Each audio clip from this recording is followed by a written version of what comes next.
Welcome back. Well, now a female activist on female genital mutilation, Lola Alonge, joins us now on the TVC News Hour Nigeria to discuss this age-long debasing and dehumanizing tradition. Glad to have you join us on the News Hour. Thank you. My pleasure being with you. Now, female genital mutilation. How is it done? Or let me start with this. Do we still practice it in Nigeria today? Well, female genital mutilation, which is also referred to as female circumcision, they also call it female genital cutting, is widely practiced in Nigeria.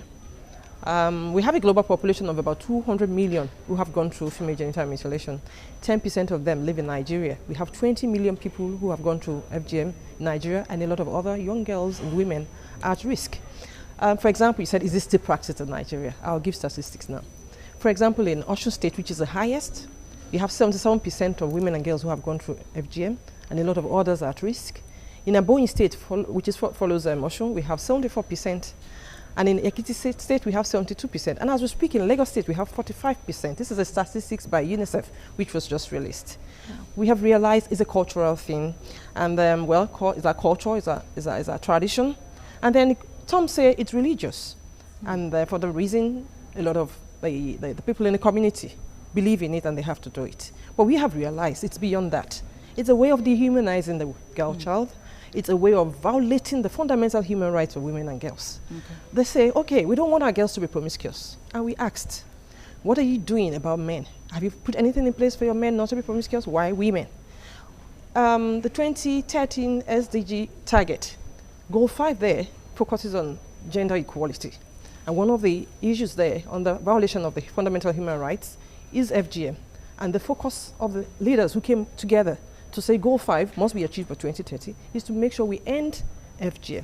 And that is why we are raising awareness. We are not saying it's not your culture, it's not your tradition, but whatever is going to be harmful to the survival of the girl child must be stopped. Oh, okay. Earlier today we had Dawn Parker on the news, and she said science has not even proven that it can even stop promiscuity. Obviously. And before, during the break, you said the doctors, the medical doctors are now doing this. Yeah, and that's... you know, like, we go as far as interacting with them in the community. We go to the traditional rulers, we go to the circumcisers, we call them the quarters. We go to the religious leaders, and we discuss these issues. You believe in it, it's your norm, it's your tradition.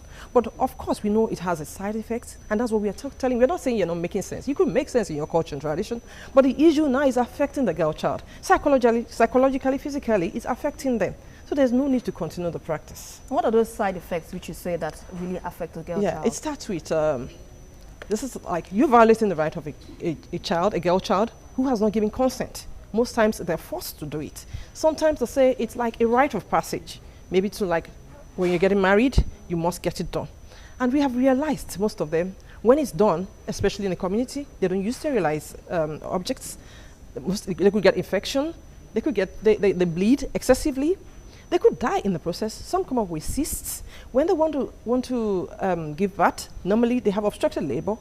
So many issues affect them. And even when they are married, even for sexual intercourse, it does affect them. And that's the reason why we know it doesn't have any benefits. So why do you want to continue the practice? Well, with all this that you've laid bare, you said you gave a statistical number of which is being practiced in Osun and Ekiti State, which is really quite alarming. High, yeah. Why is this practice still done, even in this present generation? Isn't that the campaign is not strong enough, or why not? That's why we are there, actually interacting with them.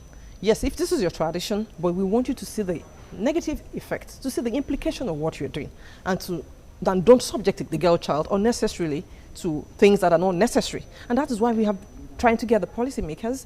We got the traditional rulers like the Oni of Ife. We interacted with him to talk to his people where they have the highest prevalence and make sure they stop the practice. We got the government involved. There is actually a law in Nigeria banning FGM. We have the 2015 Violence Against Persons Prohibition Act, and that's been domesticated in some states now, and some states even have laws. A state like Osun has a law of 2 years imprisonment with no fine. So they're like getting even the religious leaders involved as well. Talk to your people. And they have said, well, it's not in the Bible. It's not in the Quran, so why must they continue it? I would ask you, have you had people ask you, I mean, men are circumcised. Why do you think women shouldn't be circumcised? If we're circumcised, they should be circumcised too. Yeah, because, well, men, it's in the Bible for male circumcision, but it is not there for female circumcision. And that is one of the issues we are raising. And we have realized the male circumcision does not really affect them physically or psychologically, but it does affect the girls.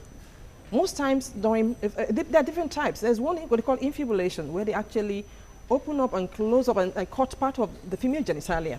When they want to urinate, it's painful. When they want to have their menstrual period, it's painful. When they want to give birth, it's painful. Sometimes they have to open them up again. So there's really no need for it. We are raising awareness about it. We are using the media to amplify the messages. That's why I'm here today, and I'm so glad with the support from TVC in particular.